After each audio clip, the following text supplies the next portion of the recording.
Hey, wait. Let's rewind a little bit.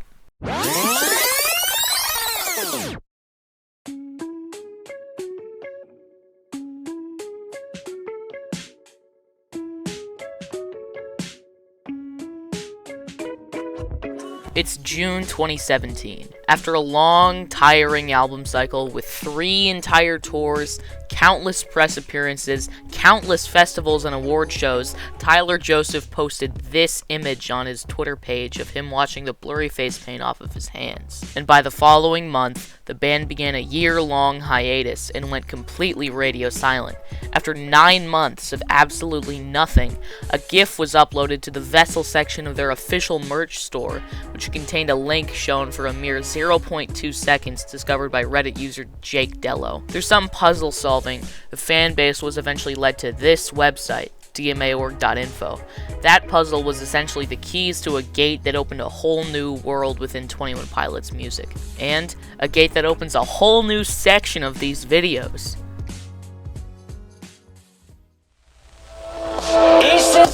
This website was full of all these cryptic messages, gifs, and letters from a character named Clancy. Those letters spoke of a city named Dima, a circular cement city in the lower portion of an otherwise wild and green continent trench, and 9 bishops of the religion Vialism who governed it. Vialism is a religion which preaches that the ultimate goal of life is suicide. These 9 bishops, they all wear red cloaks and veils that sort of blur their faces. If you couldn't already tell, these bishops, particularly the leader, Nico, are essentially an expansion to the character from their previous album, Blurryface. And the name of each bishop correlates to the 9 circles on the Blurryface album cover, and by extension, the songs those circles represent, and by even further extension, lyrics in those songs represented by the circles.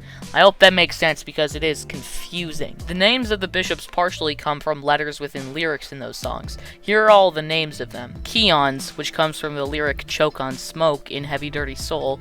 Listo, which comes from the lyric List of People That We Would Take and Ride. Andre, which comes from the lyric And Repeat Yesterday's Dance in Fairly Local. And also Andre Weil, a member of the Nicholas Bourbaki group, whom I will elaborate on soon. Sakarver, which comes from the lyric She's a Carver and Tear in My Heart. Vitomo, which comes from the lyric Will They Be Alive Tomorrow in Lane Boy. Raisdro, which comes from the lyric Temperature is Dropping in Doubt. Lisden, which comes from the lyric All I Feel Is Denial in Polarize. Nils, which comes from the lyric And Beaten Down, I'll Slip Away in Goner. And last, Nico, who does not have a lyric, but his circle correlates to Stressed Out. But what his name does come from is the aforementioned Nicholas Bourbaki group. The Nicholas Bourbaki group is a French group of mathematicians founded in Paris in 1935. The group was named after the French general Charles Denis Bourbaki, who served in the Crimean War and the Franco-German War. He was responsible for the death of over 60,000 of his own men. As a result, he infamously attempted to end his own life, but miraculously, the bullet hit his skull and completely flattened and resulted in a concussion. Now, that sounds a lot like a certain other thing, huh? A group naming themselves after someone who was responsible for the death of a lot of people and felt extreme guilt because of that? Flashback. The name was chosen in reference to the play All My Sons by Arthur Miller. In the play, the main character purposely sends out faulty aircraft parts to the Air Force out of his own greed during World War II, eventually causing the death of 21 Air Force pilots. Very similar. So, back on track here. Who is Clancy? Clancy is a character who represents the hope in Tyler's brain. The letters from him explore his character. They begin with him explaining previous contentment in Dima and how he began to become disillusioned with the city and Vialism. I will read through the first letter right now. The perplexities of the Dima horizon didn't occur to me until my 9th year. It was then that I began to contemplate the existential and decide what type of impression I wanted my life to make. Naturally, to fuel my hope, I looked out upon the distance of the land that had cultivated me, only this time with the new awareness of the obstruction that my youthful ignorance had allowed me to overlook. Was it there the whole time? How had I not seen something so obvious?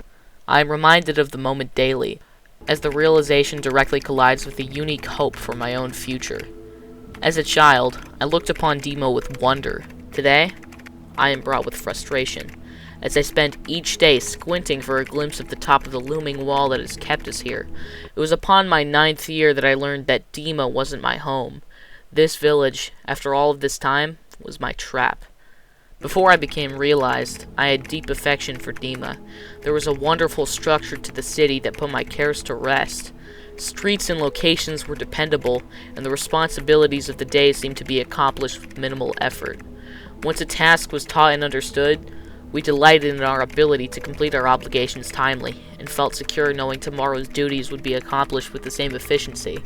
We all worked to represent our bishop with honor, and knew that each inhabitant of our region had a like-minded dedication to consistency. Keon's embodied the spirit of this dedication. Of Dima's 9 bishops, Keon's was revered as unwavering and forthright, possessing the ability to achieve focus that was rare for most in our region.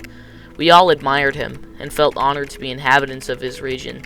While we had heard legend of the ruthlessness of other bishops, Keon's possessed a stoic demeanor unlike anyone I had ever met, and we were all proud to serve. These letters eventually led to his escape from Dima, and into the wilderness of the continent of Trench. He wandered these jagged mountains, thick forests, rocky streams, jagged coastlines, but the difficulty of exploring this terrain was too intense. He became tired, weak, and unmotivated. One morning, his bishop, Keon's, arrived at his location somewhere deep within Trench. Keon's approached in the sun one morning. I wasn't scared. I was relieved. After all that he had taught me, his presence was the most comforting moment in days, and I couldn't help but be happy to see him.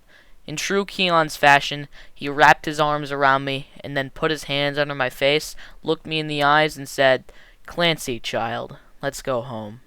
Also, off script here, I don't know, there's just something about these letters that are on this website. The way just Tyler's writing, the wording, the meaning, something about it just speaks to me in a weird way.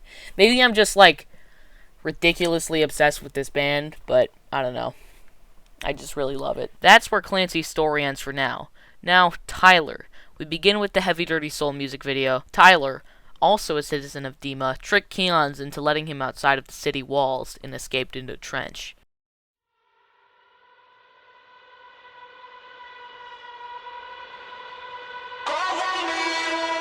Here we are at the first track and first single for Trench. Coming up, we got a brand new single from 21 Pilots. Ooh, back to the podcast. Anyway, after wandering, trying to find something further, Tyler sees his bishop, Nico, charging towards him in the distance. As he approaches, dozens of people dressed in green clothing with yellow tape layered on top stand and watch Tyler atop the cliffs. As Nico gets closer and rubs black paint on Tyler's neck, these people throw yellow flower petals into the air, letting them fall down on top of Tyler and Nico. This was a gesture of support from a group named the Banditos. This city, this continent, these Banditos, these bishops, they all represent mental illness and things surrounding it. The city of Dima represents depression, and the bishops represent your own inner demons, with the name of the city, Dima, literally being short for demon. The continent represents a space between mental illness and being mentally healthy, like a healing journey of sorts. And the Banditos represent your friends and family, people around you who try to help you heal. However, despite Tyler's resistance, best shown through these lyrics in this part of the music video.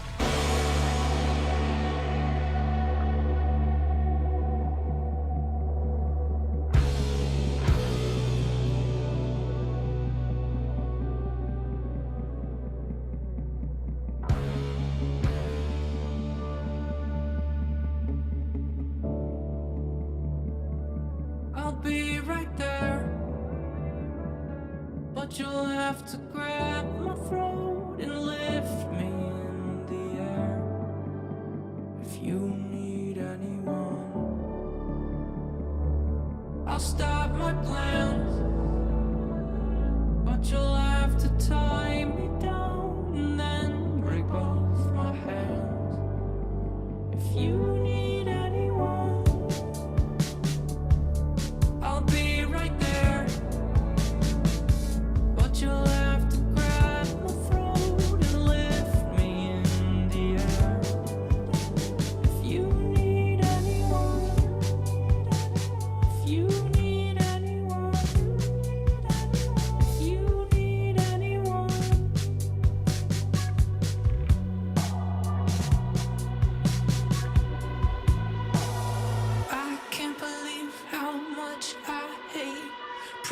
of a new place roam my way. Jumpsuit, cover me. Oh, jumpsuit, cover me.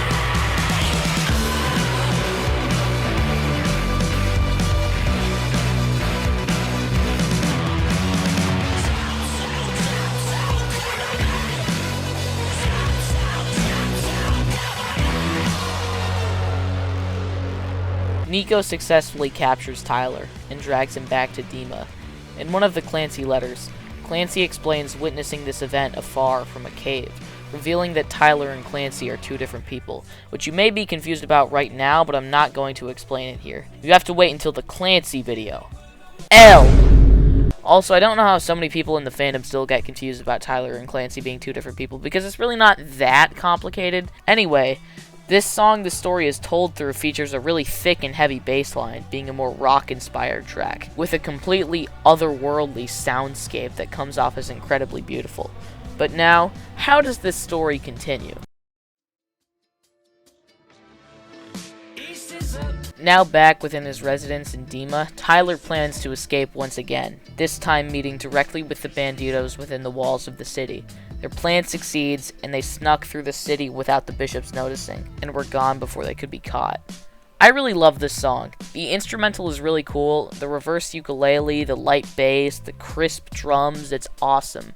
And later in the song they reverse the entire instrumental and then Tyler raps over it.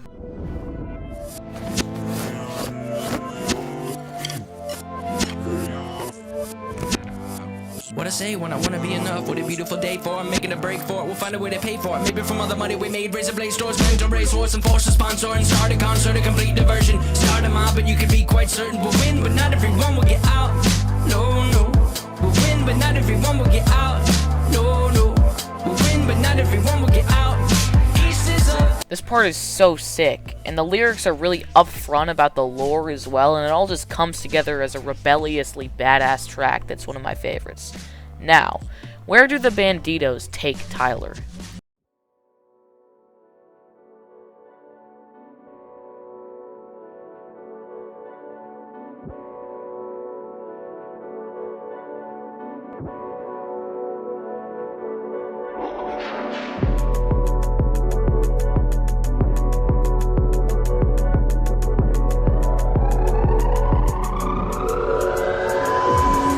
The Banditos lead Tyler to their camp atop a mountain, covered in tents, bonfires, and yellow tape.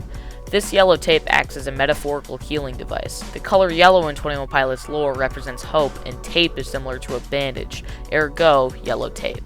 The Banditos put yellow tape on Tyler's clothes and shaved his head, contributing to the hair theory previously explained in my Vessel video. Flashback.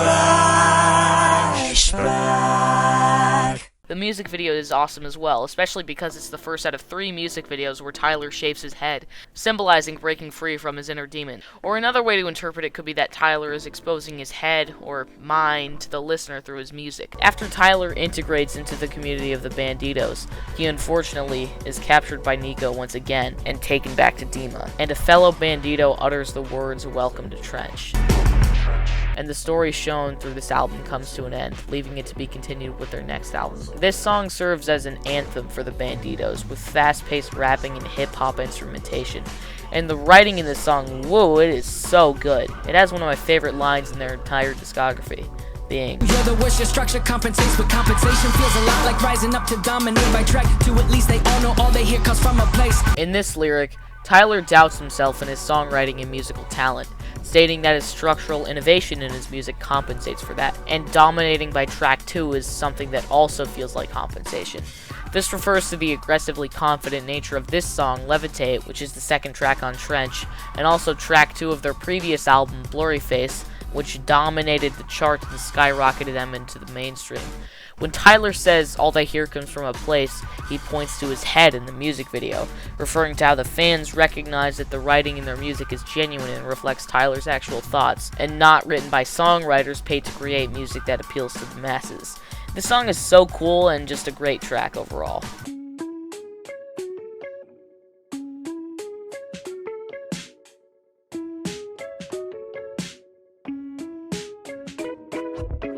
Morph has some of the best songwriting in 21 Pilots history. It's existential, poetic, and rhymes and flows beautifully. A perfect example of this is the first verse. Can't stop thinking about if and when I die for it. Now I see that if and when are truly different cries for it. If it's purely panic and when it's solemn sorrow. One invades today, while the other spies tomorrow. We're surrounded and we're hounded. There's no above or under or around it. For above is blind belief, and under is sort of sleep.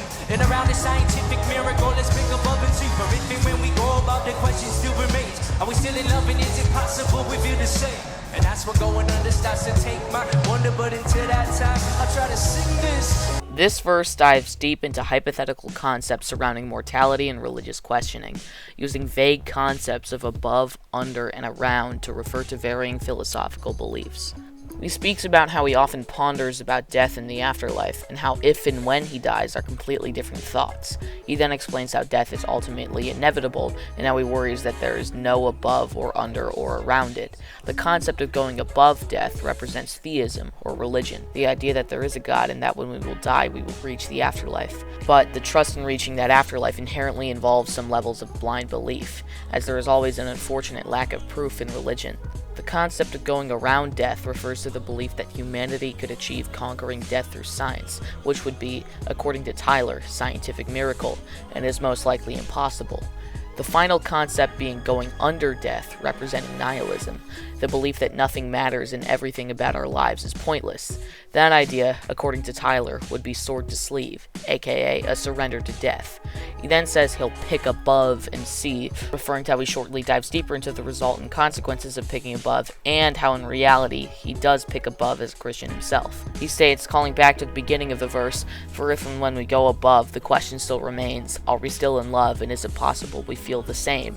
That question he asks refers to questioning faith in Jesus Christ, and how many people lack experience of Jesus saving their dirty souls from sin. And the question that do followers of Christ truly love Christ and believe he's changed their lives for the better?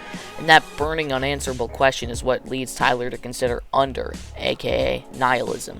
Ooh, that was a deep but necessary dive into that verse to show how incredible the writing in the song is. And the production on this track is phenomenal as well, filled with beautiful synths matching Tyler's falsetto in the chorus.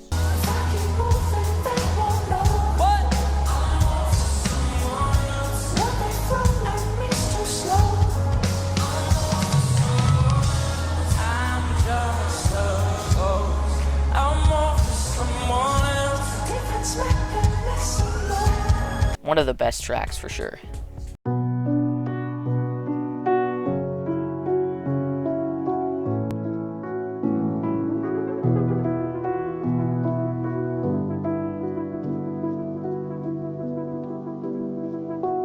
Neon Gravestones is a song that explores how we as a society handle the suicide of certain famous people or celebrities. The theme is best reflected through these lyrics. My opinion, our culture can treat a loss like it's a win, and right before we turn on them, we give them highest of praise and hang the banner from a ceiling. Communicating further, engraving an earlier grave is an optional way. No. He's explaining how the way we praise and glorify these people who have given up and committed suicide posthumously, we end up doing more harm than good. The idea of having a celebrity's name in lights is often used metaphorically by famous musicians. 'Cause I wanted my name in lights. Tyler takes that idea along with the intense praise and glorification of these famous victims of their own mind and creates the metaphor of a neon gravestone. These neon gravestones communicate to struggling people that society will view you positively if you commit suicide, and further convince those struggling people that suicide is an option to deal with their intense problems. He reiterates that he is not fully against this view of suicide, as it does too spread awareness of the issue. Don't get me wrong, the rise in awareness is beating a stigma that no longer scares us, but for sake of discussion and spirit of fairness, could we give this some room for a new point of view? And could it be true that some could be tempted to use this mistake as a form of aggression, a form of succession, a form of a weapon, thinking I'll teach them while I'm refusing the lesson? It won't resonate in our minds. I'm not disrespecting what was left behind, just pleading that it does not get glorified. Maybe we swap out what it is that we hold so high. He then suggests that we praise and glorify a different group of people when they pass away. Find your grandparents or someone of age.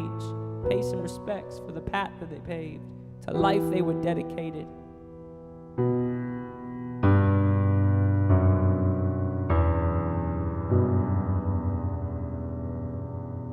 Now that should be celebrated. He believes that we should shift our praise and glorification towards older people who pass away because that sends a better message to those who are suicidal. Because when those older people who are accomplished and fulfilled pass away, ultimately, it's not a loss. It's just like an ending. It's a well-deserved completion of human life. If we praise that completion, it's ultimately much better for our society. Now, let's backtrack to the first verse. This song also serves as an explanation for the religion of vialism. If you can't tell, these lyrics also apply to how the bishops glorify suicide within the religion of vialism. I already partially explained vialism, but I will go into further detail now. They preach that suicide is the ultimate goal of life as a representation of how your inner demons literally spread suicidal thoughts into your mind. They also preach this because, well, that's something for the next video. Anyway, Neon Gravestones has some really nice piano and some of the best songwriting in 21 Pilots history, just like Morph. Absolutely one of the best tracks.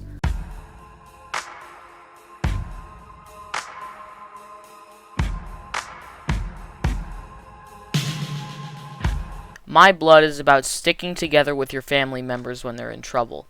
This messaging is paired with an almost disco-inspired instrumental and nice Tyler falsetto.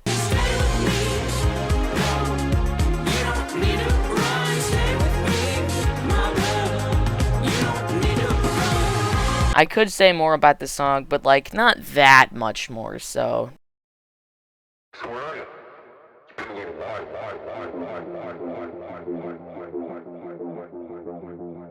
Chlorine is considered by some people to be 21 Pilots' magnum opus. I don't, however. Flashback. Holding On to You is 21 Pilots' magnum opus. Undoubtedly. But I can still see why people say that. It's a deep look at Tyler's creativity and how his music affects him personally. There's a really good comment on the music video from small creator Nalbus, whom you should absolutely check out. He has some really great videos up there. The comment sums up the meaning of the song really well, and I don't think I could explain it nearly any better than he did. Essentially, Tyler is having to feed his creativity, which has taken the form of this creature called Ned. But his creativity relies on a large quantity of negative emotions. It cleanses and helps the creature survive, but hurts Tyler. The creature grows while he decays. It grows its horns completely. Then, in the end, after emptying an entire pool, the creature is hungry for more. It's an endless cycle to create music for Tyler. Throughout the music video, Tyler is clearly deep in the creative process since he's wearing headphones and closed off from everyone and putting a huge workload on his friend Josh to help handle his emotional weight. The lyrical content paired with this music video is absolutely phenomenal and is super interesting. The production on this track is amazing as well. It uses these really light and pretty synths to create a serene atmosphere, whilst also having some really catchy melodies and just a great song structure as well. Fantastic track.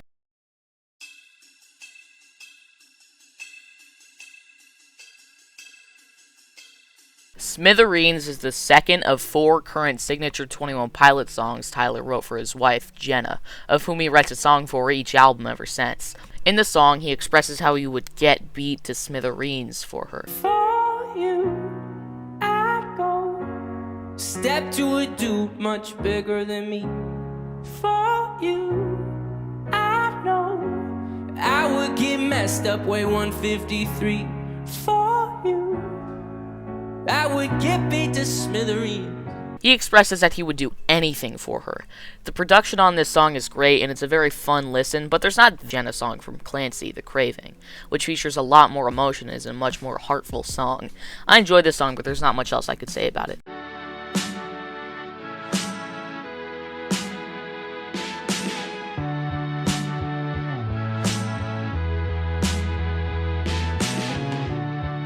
The hype sort of features Tyler reflecting on his musical creation and the success of Blurryface, although the overall theme and meaning of the song is a little difficult to fully pin down and summarize. Or maybe I'm just slow or lazy or something, I don't know. The production on this song is pretty cool, not really that much else I could say about this song, however. Oh, in the beginning of the bridge, they sampled a quote from the Regional at Best web series, which I only realized like a week ago, so that's pretty cool, I guess.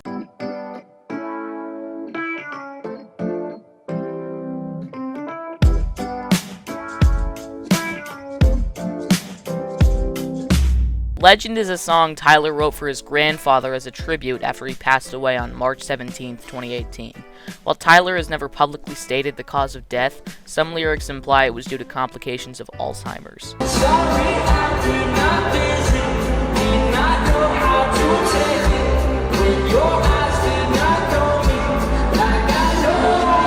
It's a really pretty ukulele track that also calls back to Neon Gravestones in the sense that it's a tribute to someone who lived a fulfilled life. Great song.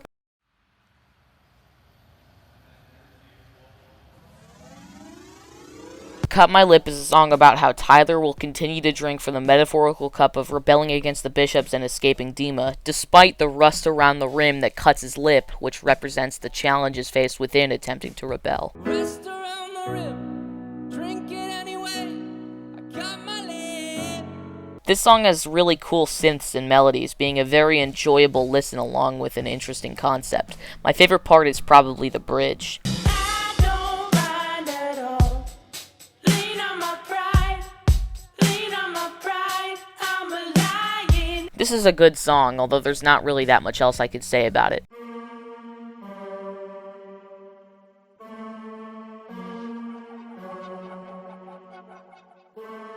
Pet Cheetah is a song about writer's block. According to Tyler, he asked Josh to think of a random idea to write a song about, and Josh responded by suggesting writing about a pet cheetah. Tyler took this and transformed it to be a metaphor for a songwriting device, shown best through this lyric. This song is really intense and upbeat, and the second verse is one of my favorite verses in 21 Pilots history just because of how sick it is.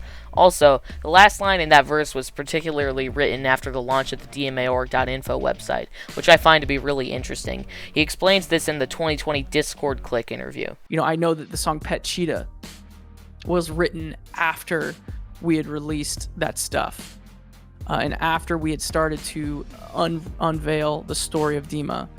And the lyric in the rap of Pet Cheetah talking about, you know, this click and what it means to me. It's like that was written the night that, you know, Mark and I were really uncovering how you guys were reacting to it. And so that's cool for me. Even if I never had a platform to express that to you guys, it was cool for me to know that while I was writing it. The production on this track is awesome, and the outro is really cool as well. For the longest time, me and a lot of other people thought the outro repeated Pet Cheetah, but it actually repeats Pet Cheetah, Cheetah, and there's a drum beat that plays right when it should say pet, and it ends up sounding like Pet Cheetah. This track just goes so hard, and the concept is super interesting, and it's one of my favorites for sure.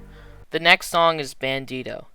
Bandito is one of, if not the best 21 Pilots songs ever. And if you disagree, you're wrong. I don't even care. Fuck subjectivity. This is undoubtedly top 5. I mean, my current favorite song is Vignette, but that could change with Breach coming out. And I would probably call this song, Bandito, their objective best work right now.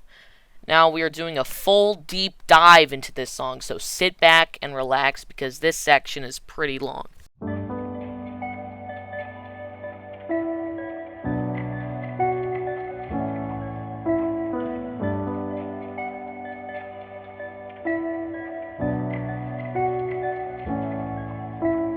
I could take the high road, but I know that I'm going low. I'm a bandito. I'm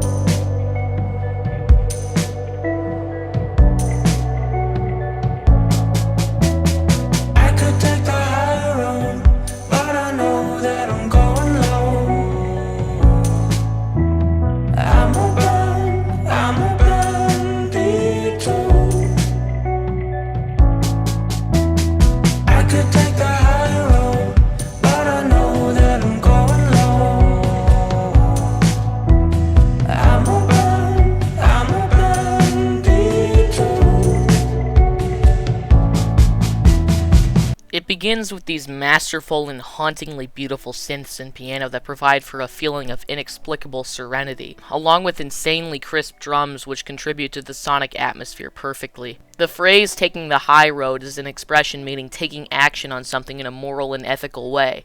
Going low, referring to instead taking revenge on your enemy and not letting any scenario get in the way of that action. This action in this case is the action of defeating the bishops and escaping through trench to whatever is past it. Happiness, a good mental well-being, whatever it is that lies beyond trench. Tyler reveals to the listener that he is in fact a Bandito himself and personally aligns with their group. Then, he speaks of a sound. This is the sound we make when in between two places where we used to be and where our blood needs to be. The sound they make is this song, particularly one of the lyrics shown later. The two places he refers to the Banditos being between are Dima and whatever's beyond trench. Where they used to bleed, with bleeding meaning suffering, being Dima, and then where their blood needs to be simply refers to their minds and bodies needing to get through trench. This all translates to overcoming mental illness through the mentally treacherous areas of healing, those areas being trench. This is the major theme of the entire album. This track really serves as a climax of the album, especially since it really perfectly sums up the theming. Now, the chorus repeats once again, and we reach the second verse. In city, I feel my spirit is contained. Like neon, inside the glass they form my brain. But I recently discovered it's a heatless fire. Like nicknames they give themselves to uninspire. Began with bullet, now add fire to the proof. But I'm still not sure if fear's a rival or close relative to truth. Either way, it helps to hear these words bounce off of you. The softest echo could be enough for me to make it through. He explains how in city, or being within and controlled by Dima, he feels content, relaxed, and at ease. And he compares his mind to neon lights within Dima that lack heat, and metaphorically lack creativity, love, and humanity. But he elaborates that now he's become disillusioned with the views he once had on Dima, comparing the heatless fire to the names of the bishops that they give themselves to uninspire. This heavily reflects ideas from the first Clancy letter of which I read through earlier. He then explains that he has begun with being bulletproof and is now fireproof. He's resistant to the heatless fire these bishops create within Dima, and won't be further brainwashed into believing it's good for him. He begins to doubt this rebellion from the Banditos for a second as well, saying one of my favorite lines in their entire discography, "But I'm still not sure if fear's a rival or close relative to truth." Fear being the fear the bishops push upon him, and truth being the Banditos and what lies beyond trench. He wonders if they're ultimately the same thing, because in a way, he fears truth itself. And, at the same time, what if both are necessary to exist as a functional person? Which, that idea eventually becomes a big part of the story eventually. But, avoiding the question, he explains how it comforts him to hear other people dealing with the same issues he deals with, whether it be a friend of his, another Bandito, or the fan base. And that the smallest amount of echoing between him and the other person could be enough to push him through trench and into what lies beyond. That echo being Sahlo Folina.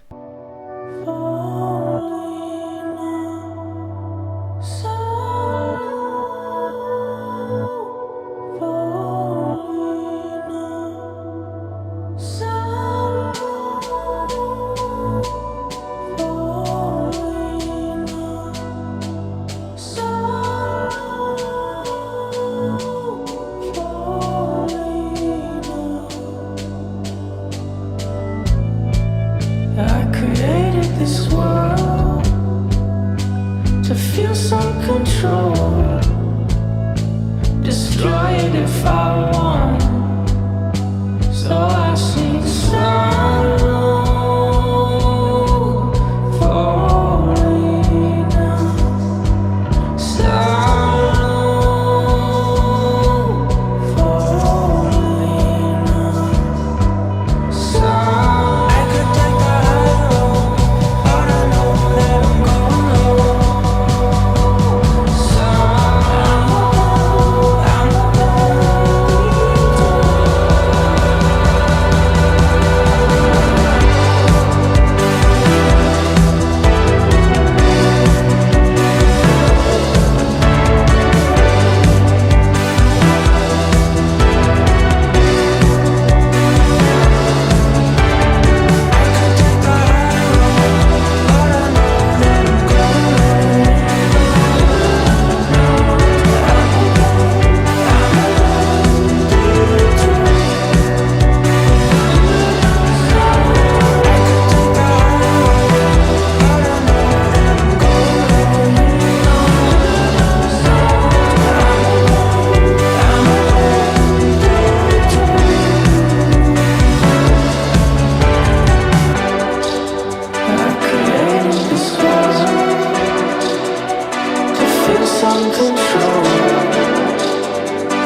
Leave the City is a perfect closer to this album. It's a beautiful piano-driven track with amazing vocal delivery from Tyler, and along with upfront lore-related lyrics, deep down, it's a very honest and open song, showcasing Tyler's creative burnout from working on this album.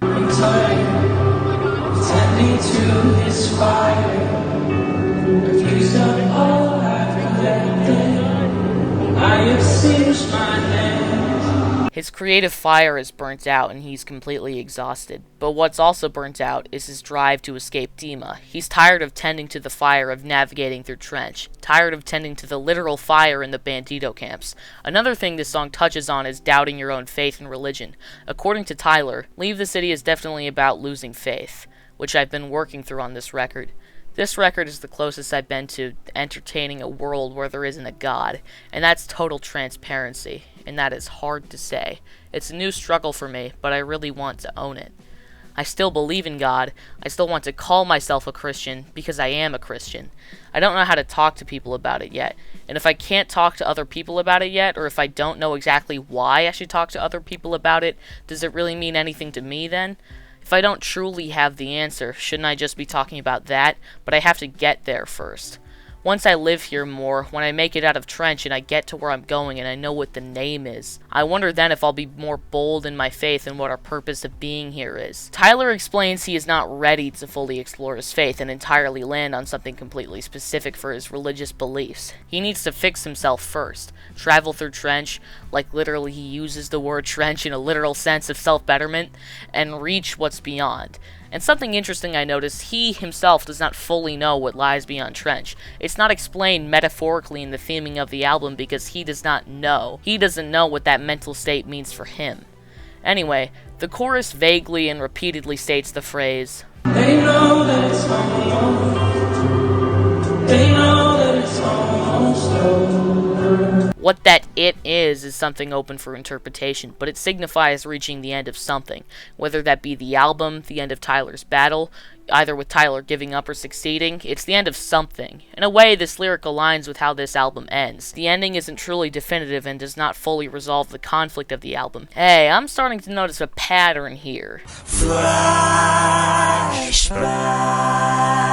It's a beautiful piano-driven song that brings hope to the listener while not resolving the conflict Tyler faces within his head throughout the album.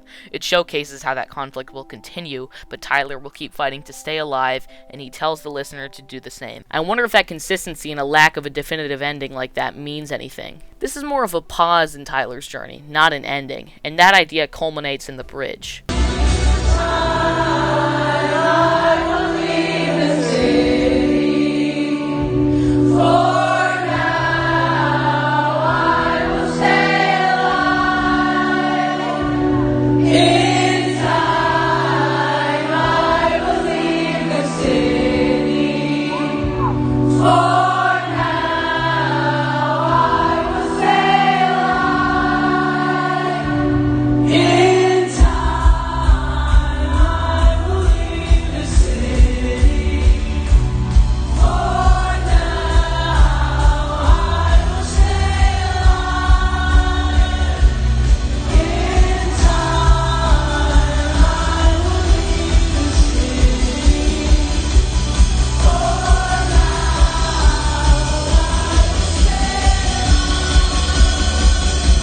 He's not there yet, but one day he will escape Dima, he will make it through Trench, and he will see what lies beyond.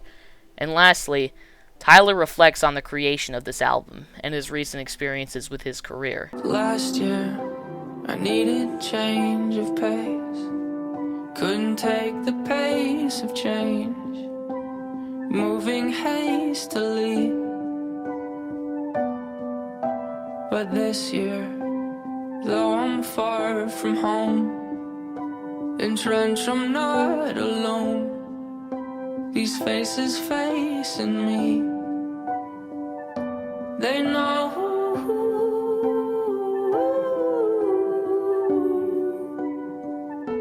They know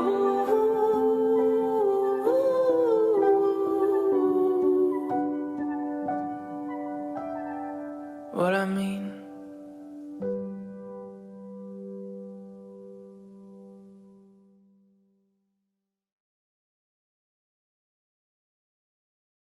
And real quick, as you probably know already, we need to rank the track list. It shouldn't take too long. I don't want to bore you.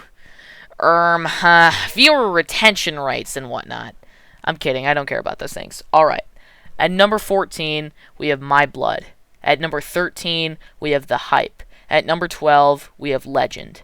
At number 11, we have Smithereens. At number 10, we have Cut My Lip. At number 9, we have Levitate. At number 8, we have Nico and The Niners. At number 7, we have Chlorine. At number 6, we have Morph. At number 5, we have Neon Gravestones. At number 4, we have Pet Cheetah.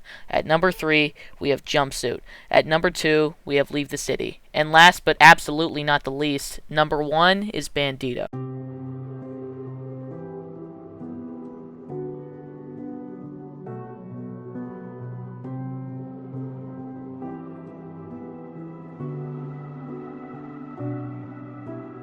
This was a long video, but for good reason. This album is fantastic, being their best so far. And when I say so far, I mean as of ones we've covered, not so far as in what they've released as of me writing this, I think. I find it really awesome how this whole album cycle was the direction they went in after the massive success of Blurryface. Rather than continuing to capitalize on that success by releasing similar music faster, they went on a year-long hiatus and innovated further and made something less accessible to the general public as well. It's less pop than Blurryface was, the subject each song covers is not as obvious as it is on Blurryface, and there aren't any songs like Stressed Out on Trench, which was a relatable subject to pretty much everyone ever, to the point where it highly contributed to the success they had.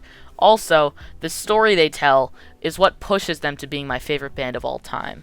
Sure, they're not the only band to tell a consistent story with characters and such across multiple albums, but it's definitely rare and unique. And the way it's all an allegory for different aspects of the brain and mental illness is very captivating and meaningful to me. Man, Trench is a masterpiece. It is a deep look into Tyler Joseph's brain in a beautiful way. Also, something to note, this album was worked on when Tyler was using a home studio in his basement, whilst future work like Clancy was worked on in a home studio in more of a sunroom-looking space. And you can almost hear that in the way both of those albums sound. Trench is almost like sadder, a little deeper almost. Clancy is more open, magical. I'll get into that further in the Clancy video, but for now, what else do I have to say? This album is arguably the peak of their production. It's serene, pretty, crisp, and loud and rough at the same time. It's very mature. That's a good way to put it. I don't know, it feels like Tyler Joseph mentally aged a lot between the writing of Blurryface and Trench. Trench doesn't have a single lyric that feels cringe or dumb in any way, whilst Blurryface has quite a few of them. Although Vessel, despite being older, has less than Blurryface, so I have no idea. All of that aside, I rate this album a 10 out of 10. And, on the story aspect, we know Tyler was captured by Nico once again, but this time, Tyler has been brought with a task from the Bishops.